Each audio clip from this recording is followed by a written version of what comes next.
우리가 계속 창세기 말씀을 보고 있는데 우리가 창세기 또 한번 정리해 볼까요? 창세기는 1장에서 50장까지 있는데 내용상 크게 두 부분으로 나눌 수 있다고 했죠. 1장에서 11장까지는 네 가지 큰 사건, 창조, 타락, 홍수 심판, 인구 분산. 12장에서 50장까지는 네 명의 위대한 인물, 아브라함, 이삭, 야곱, 요셉. 한 명을 더 들자면 유다라 말씀드렸습니다. 이건 뭐 옆에서 자다가 또 푹 찌르면 피 나올 수 있도록 그렇게 기억해 놓으시면 좋겠습니다. 지난주에는 하나님의 말씀대로 방주를 만든 노아와 그 가족들이 온 짐승과 함께 방주에서 생명을 보존하고 1년 17일간의 여정을 끝내고 이 방주에서 나오는 모습까지 살펴보았습니다. 방주에서 나온 노아와 그 가족들은 자기들의 생명을 구원해 주신 하나님께 번제의 제사를 드렸죠.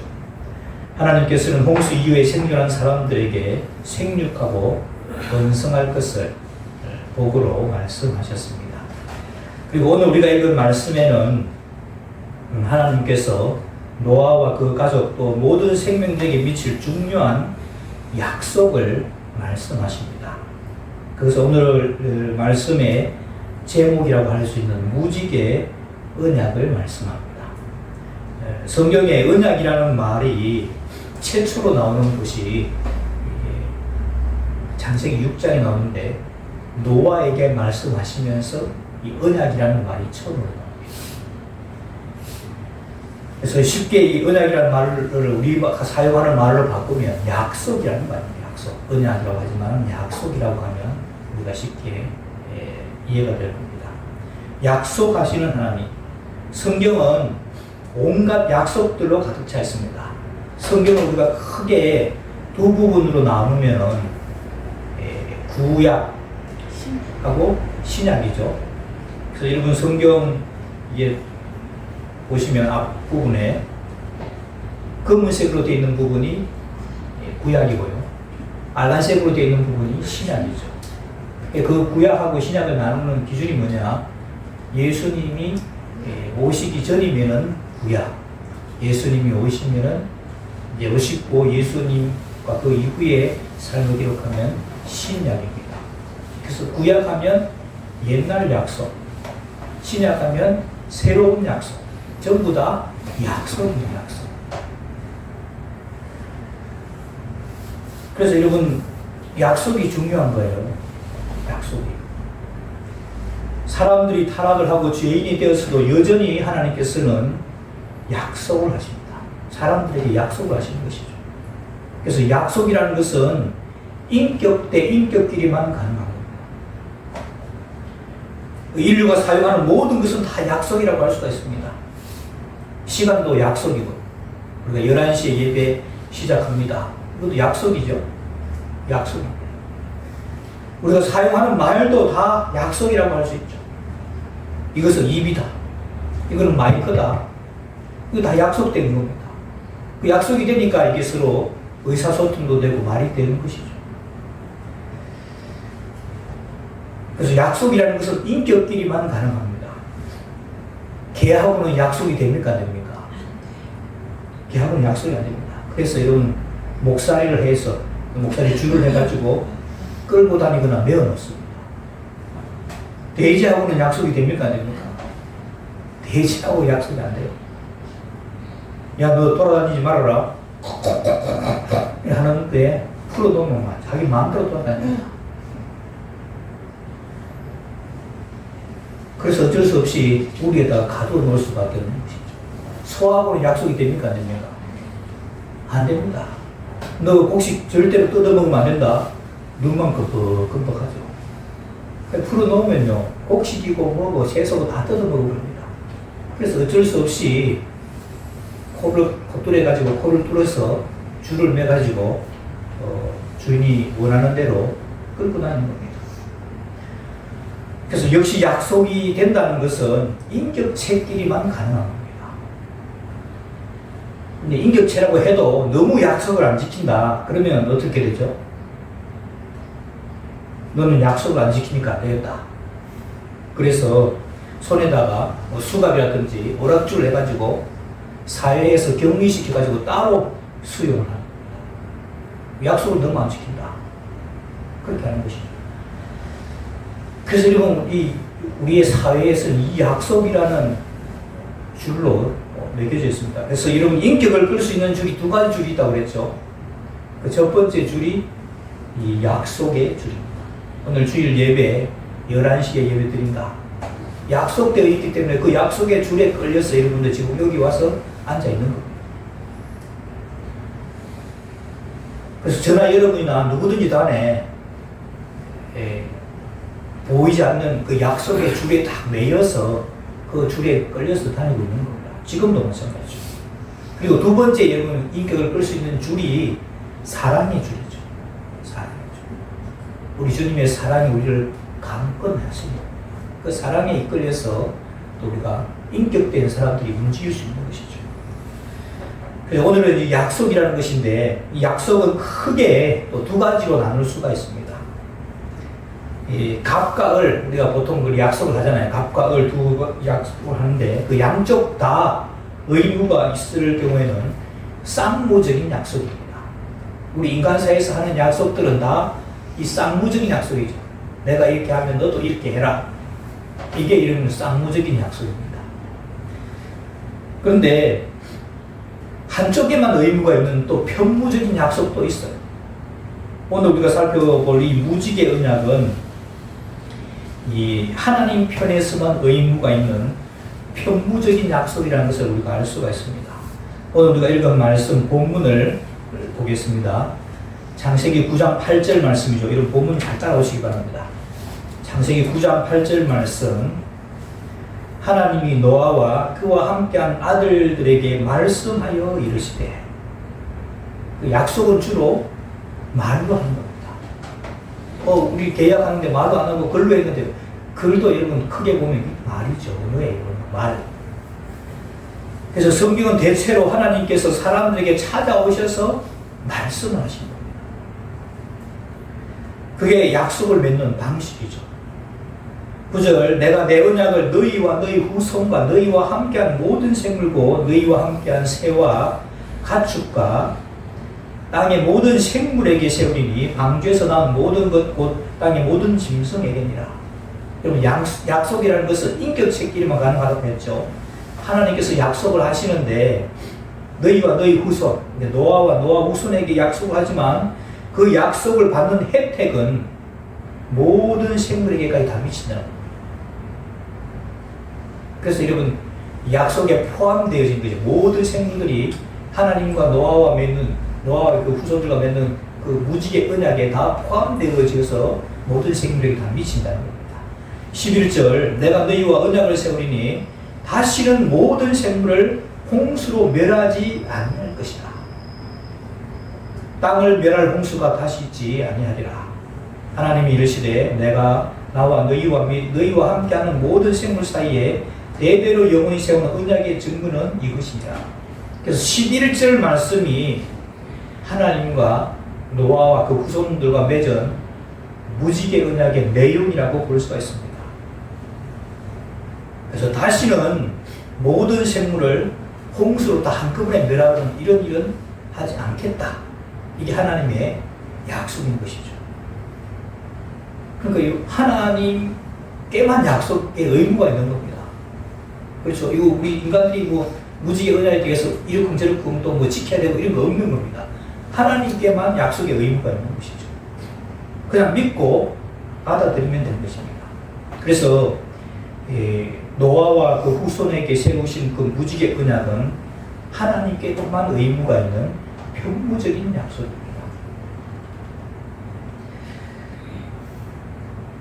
우리도 여러분 약속을 하면은 그 약속의 증거를 가지게 되죠. 예를 들면 전세 계약을 한다. 그러면 전세 계약서를 당사자들 각각을 전세 주인, 집주인과 또 세를 들은 사람 사이에 두 사람이 똑같은 글로 이렇게 써서 하나씩 나눠 갔습니다. 그게 여러분 계약한 것의 증거입니다. 만약에 계약을 어기시에 이것 갖다 주고 우리 계약한 게 있습니다. 이렇게 하는 거죠. 하나님도 마찬가지인 겁니다. 증거를 남기시는데 13절에 내가 내 무지개를 구름 속에 두었나니 이것이 나와 세상 사이의 언약의 증거니라. 이런 무지개 직접 보신 적 있습니까? 네, 잘 안 보여요. 저도 이제 뭐 몇 분 보긴 했는데 하나님께서 약속의 증표로 무지개를 주셨습니다. 이 무지개는 대체로 비가 오기 전에 나타납니까? 비가 온 다음에 나타납니까? 예, 비가 온 다음에 나타나죠. 비가 왔다가 이제 하늘이 맑아지려고 할 때 보여지는데, 그리고 이 무지개가 보이면 대체로 이제는 비가 그만 올려가 보다 이렇게 다 추측하게 됩니다. 실제로 무지개가 보였다 그러면 더 이상 비가 안 오는 것입니다. 제가 어렸을 때 학교에서 이제 무지개에 대해서 공부를 하면서 무지개를 인공으로 만드는 법에 대해서 배우기도 하고 그랬습니다. 햇빛을 등지고 물뿌리개라든지 구묵이죠. 이걸 가지고 하늘에다 쏘면 빨주, 노초, 바나무 이런 게 생깁니다. 우리가 이제 흔히 이제 구름 속에서 보는 그런 무지개는 아닌데 잠깐 생긴 것을 볼 수가 있습니다. 성경에서 말씀하시는 대로 하늘에 크게 생긴 그 무지개는 이제 몇 번 봤는데 정말로 비가 그쳤을 때, 그러니까 수분이 많은 상태에서 햇빛이 비치게 되면 그게 이제 반사가 돼서 무지개로 나타나는 것이죠. 14절 내가 구름으로 땅을 덮을 때 무지개가 구름 속에 나타나면 내가 나와 너희와 및 육체를 가진 모든 생물 사이에 내 언약을 기억하리니 다시는 물이 모든 육체를 멸하는 홍수가 되지 아니할지라. 무지개가 구름 사이에 있으리니 내가 보고 나 하나님과 모든 육체를 가진 땅의 모든 생물 사이에 영원한 언약을 기억하리라. 하나님이 노아에게 또 이르시되 내가 나와 땅에 있는 모든 생물 사이에 세운 언약의 증거가 이것이라 하셨더라. 하나님께서 왜 이런 약속과 그 무지개라는 증거를 주셨는가 하는 것도 우리가 어느 정도는 이해가 됩니다. 여러분, 트라우마라는 거 들어보셨죠?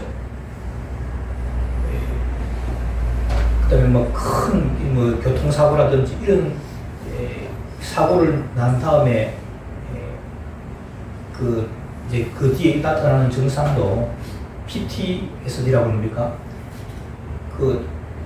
그런 것도 이제 심리학적인 용어인데, 홍수를 치르는데 이 홍수가 이런 보통 홍수가 아니잖아요. 전 세계 인류가 다 죽는 그런 홍수인데, 이런 홍수가 겪고 나면 여러분 심각한 트라우마를 겪게 됩니다. 그래서 비만 조금만 내려도 아이고 홍수한가 싶다 해가지고 막 산으로 올라가든지 나무로 올라가든지 높은 데로 올라가려고 하는 겁니다. 그래서 그런 때에 안심을 주시기 위해서 무지개를 비춰주시는 것이죠. 하나님의 배려라고 볼 수가 있는 겁니다. 그래서 모든 사람이 한꺼번에 무지개 뜨면은 한두 사람만 볼 수 있는 게 아니고 모든 사람이 다 볼 수 있도록 무지개가 이렇게 떠서 내가 다시는 물로 세상을 심판하지 않겠다 하는 하나님의 배려라고 볼 수가 있는 것입니다. 여러분, 주보사의 간지 보면 그림이 나와 있죠. 홍수 이후의 세상에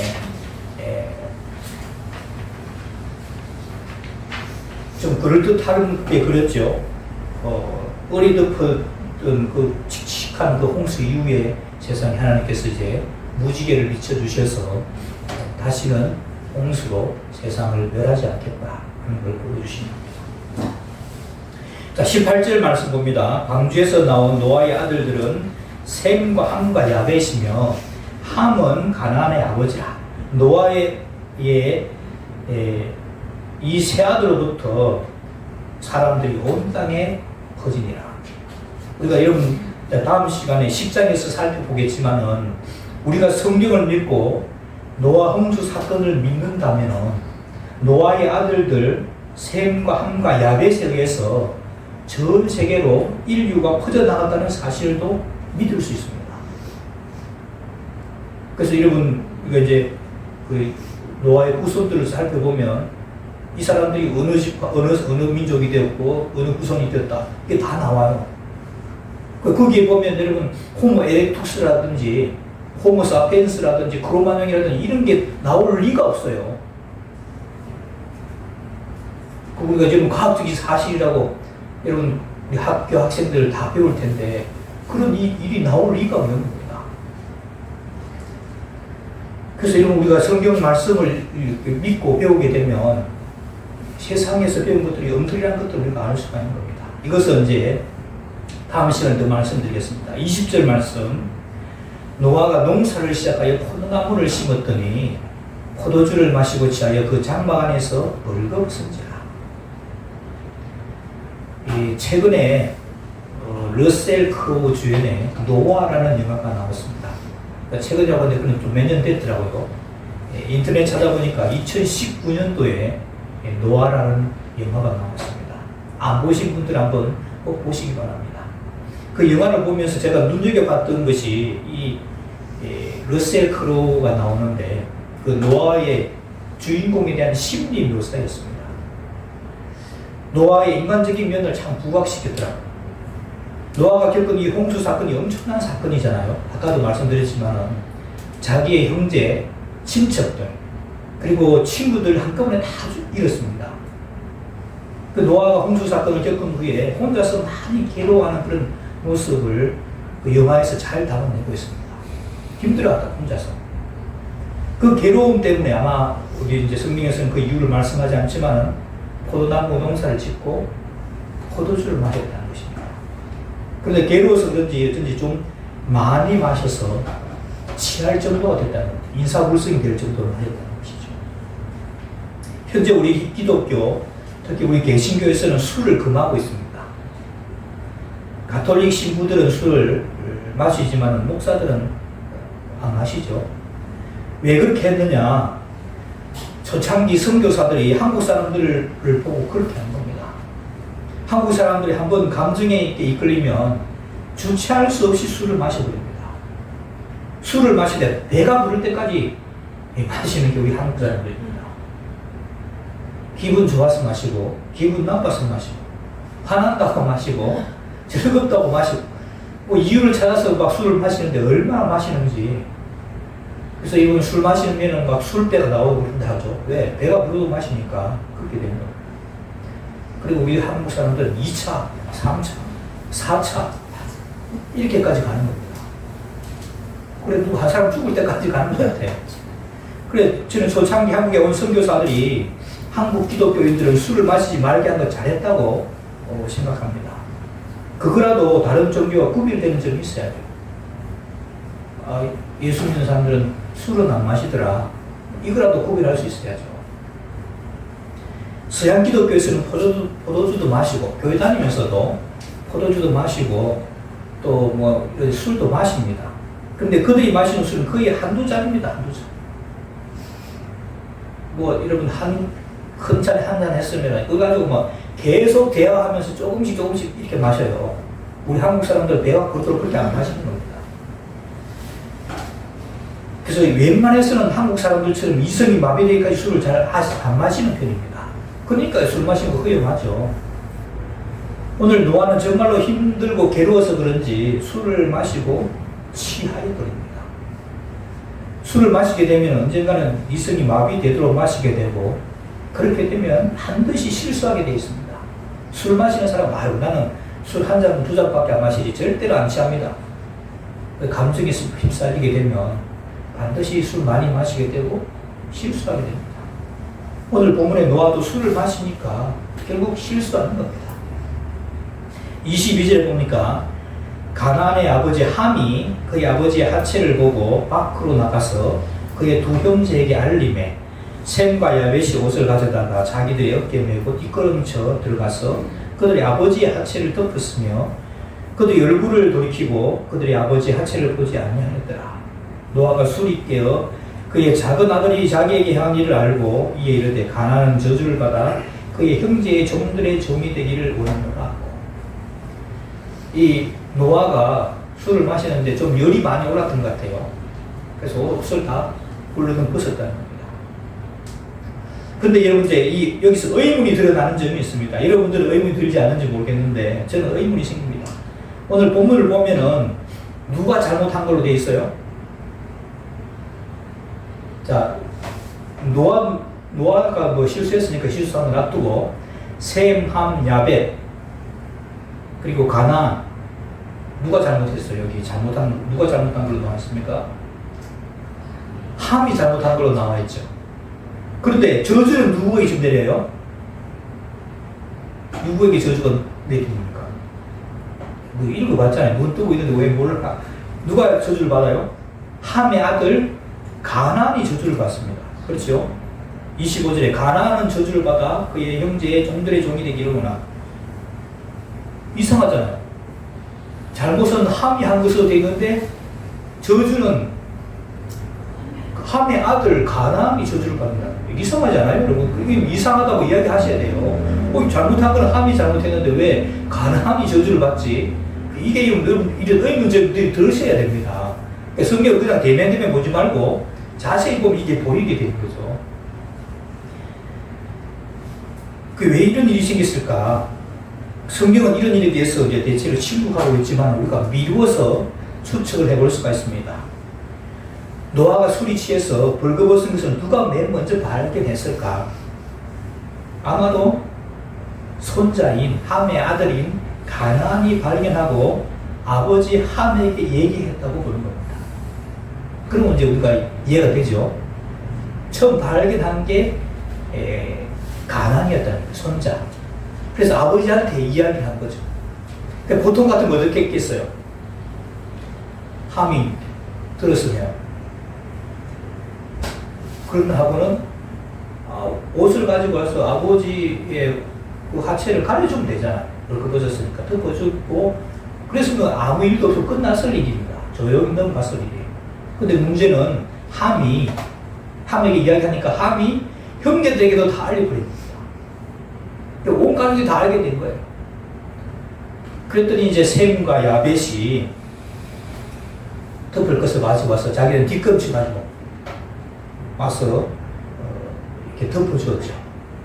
그래서 이런 조용히 한두 사람은 알고 조용히 끝날 일들을 온 가족이 다 알게 했다는 것입니다. 26절에 또 이르되 셈의 하나님 여호와를 찬송하리로다. 가나안은 셈의 종이 되고 하나님이 야벳을 창대하게 하사 셈의 장막에 거하게 하시고 가나안은 그의 종이 되게 하시기를 원합니다. 사실 여러분 나중에 페르시아 사람들이 이제 그 야벳의 후손들인데 페르시아 사람들이 가나안 사람들 정복한 일이 있습니다. 그래서 노아가 저주한 일이 역사적으로 이루어지긴 합니다. 하지만 여러분 노아의 저주가 여러분 온당합니까? 손주가 좀 잘못했다고 손주가 저주를 해요. 그 할아버지가 온당하냐는 겁니다. 실수는 누가 했죠? 처음 실수는 할아버지가 잘못한 거예요. 내가 술을 마시고 실수했구나. 아이고 조심해야지. 이렇게 하고 끝날 일이었는데 이 손자에게까지 저주를 한 것은 온당치가 않습니다. 이것을 여러분 또 확대 해석을 해서 함의 자손들은 지금 서양 사람들 야훼 자손들의 종이 되어야 된다. 종이 되기 원하는 걸 해놨잖아. 노아가. 그래가지고 서양 사람들의 종이 된다고 해석을 해서 이 아프리카 사람들이 인신매매를 해가지고 미국을 끌고 와서 노예와 종을 삼는 것은 성경을 잘못 이해한 겁니다. 말도 안 되는 해석이죠. 그렇게 해석을 해서 예전에 미국 사람들이 이 노예로 잡아가는 것에 정당함을 부여했다면 성경을 잘못 보고 잘못 해석한 겁니다. 노아가 뭐 이렇게 온당하지 못하게 그렇게 저주를 했어도 그래서 역사적으로 그런 게 이루어졌다 할지라도 그게 온당하거나 정당하다 이게 할 수 없다는 것입니다. 하지만 교훈을 얻을 수는 있겠죠. 다른 사람의 허물을 가지고 아이고 이것 봐라 하고 떠들고 다니면은 저주를 당할 수 있는 일이라는 겁니다. 오히려 그것을 허물을 덮어주고 가리워주는 이게 복받을 짓이라는 것이죠. 이 정도 우리가 교훈을 삼으면 될 것 같습니다. 28절에 홍수 후에 노아가 350년을 살았고 그의 나이가 950세가 되어 죽었더라. 여러분 홍수가 났던 해가 노아의 나이가 600세니까 거기서 350년을 더 살면 950세가 되어서 죽게 된 것이죠. 여러분 이제 주보사 이거 간지 그림 나와 있죠. 노아의 무덤이 있는 곳이 있는데 영어로 돼서 여러분 죄송한데 그 터키 보입니까? 노란색 왼쪽 밑에 보면 터키 T-U-R-K-E-Y 터키 보여요? 터키하고 특히 오른쪽 편에 보면 삼각형으로 되어 있는 거 있죠. 삼각형, 빨간 삼각형 보입니까? 보이면 아멘. 그리고 보면 빨간 삼각형 되어 있죠. 여기가 아라라산으로 합니다. 아라라산, 왕주가 머물렀던 곳입니다.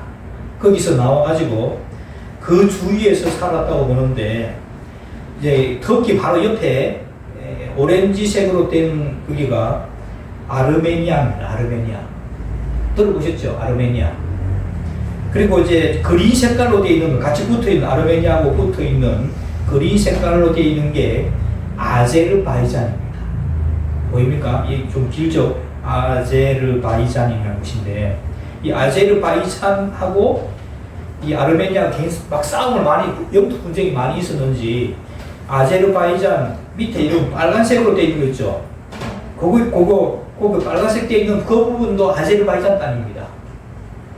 그러니까 아제르바이잔이 육지석에 섬처럼 되어 있어요.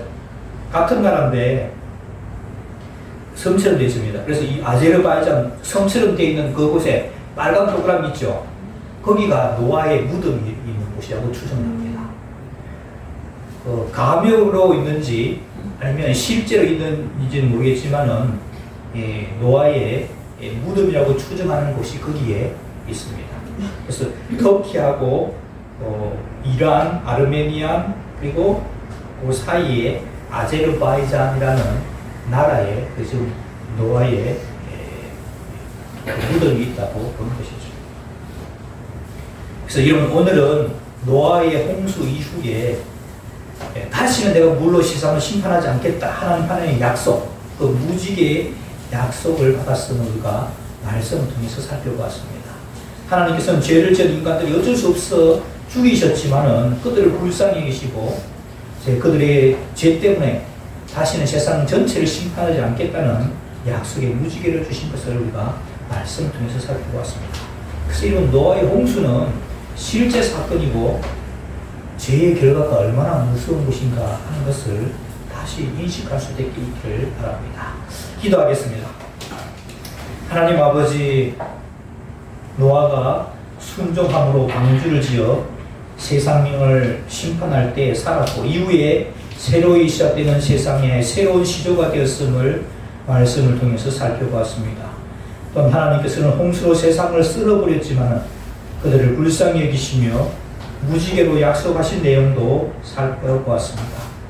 타락한 사람들에게도 여전히 약속하시는 그 하나님의 그 약속을 부여잡는 우리 하나님의 사람들 다 되게 하여 주옵소서.